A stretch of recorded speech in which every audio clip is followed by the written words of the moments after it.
C'est parti, je prends, je donne. Ouais. Elles ne sont qu'une dizaine, mais elles constituent l'équipe départementale de rugby féminin des moins de 15 ans dans le Loiret.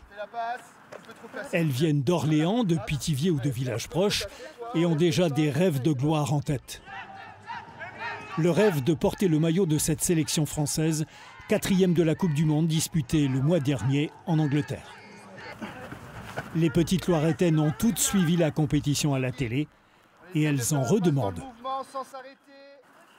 Moi, je trouve que c'est pas tout à fait le même jeu que les garçons et même les filles, elles n'ont pas le même rapport avec leur public et leurs adversaires. Du coup, je trouve ça plus beau à regarder que les garçons.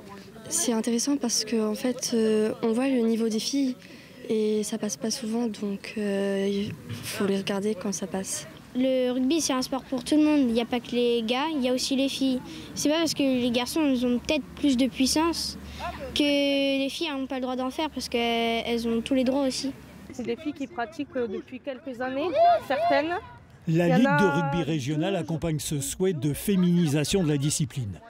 Elsa vient d'être recrutée pour promouvoir le rugby féminin dès le plus jeune âge, tout en rassurant les parents. On distingue le rugby féminin du rugby masculin parce que le rugby féminin, on dit que ça joue plus au ballon, c'est ce qu'on va dire. Les filles se font un peu plus de passes, vont un peu plus jouer dans les espaces, plutôt que de se rentrer dedans, aller au sol ou autre, même s'il y a quand même de la combativité parce que ça reste du rugby.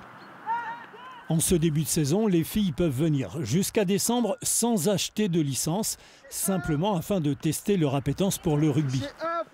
En Centre-Val de Loire, sur 11 500 pratiquants, seuls 1100 sont des femmes, tout juste 10%.